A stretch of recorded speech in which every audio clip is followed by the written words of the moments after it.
Get into it with our panel right now.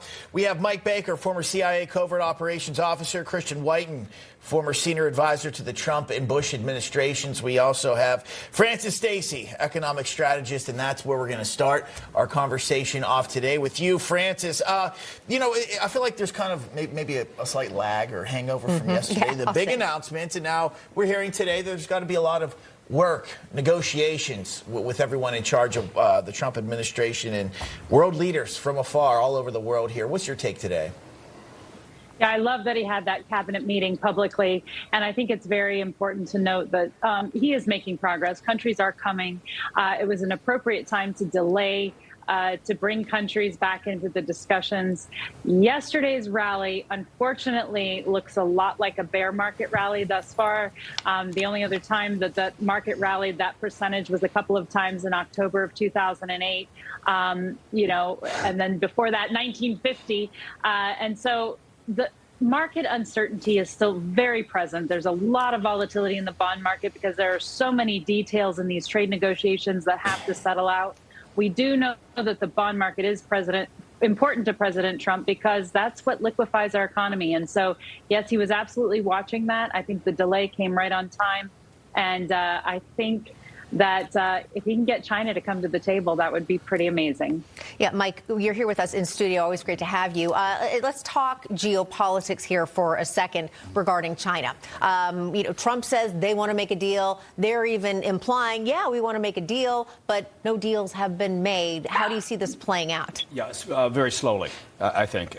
Look, when China says they want to make a deal or they're willing to talk, right, you have to understand that's a different mindset, and it's a different timeline than here in the U.S., particularly with the Trump administration where everything is moving at light speed, right? So it's the same with the Iran talks, right? I mean, the White House comes out and says we're going to have direct talks with Iran. Iran says we're not having direct talks. We're going through mediators, right? So everything is happening incrementally. And I think what needs to happen from the general public's perception is just to take a breath, step back, calm down a little bit, and understand that, look, the world's not on fire, the sky's not falling, like Chuck Schumer would like you to believe. Good point. But with China, they will eventually come to terms, right? Because they have to. There's a lot of underlying problems with the Chinese economy. And so this idea that somehow they're going to wear 125% tariffs over the long term, they know that's not going to happen. So there will be discussion, just we shouldn't expect it to happen, in the next couple of days. It's not on Trump time. Right, it's not on Trump time. Yes. Exactly. Right. Well put. Yeah, Christian, I think that's a good way to put it, as Mike is phrasing here. Time. This is going to take time. These are big-time deals, but, it's not going to happen overnight.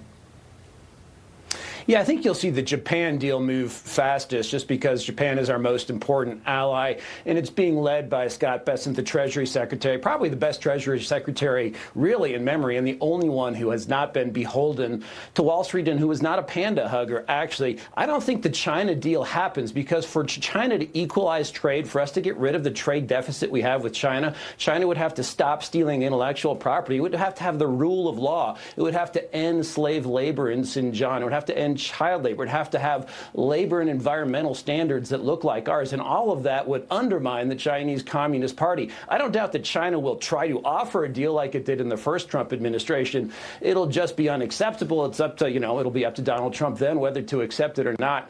But I think what we're looking at is a long-term delinkage from China and an unlikelihood of a deal there. Francis, we have less than 30 seconds there, but what do you think? I mean, both Mike and Christian have slightly different views of China. What's your take?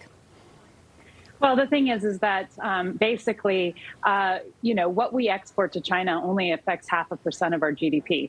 So when they try to raise tariffs on us, it's just not going to move the needle. And we are the major consumer for their economy. And so I think that I agree with some of the comments about how slow they are to come to the table, but I don't think they're going to have much of a choice.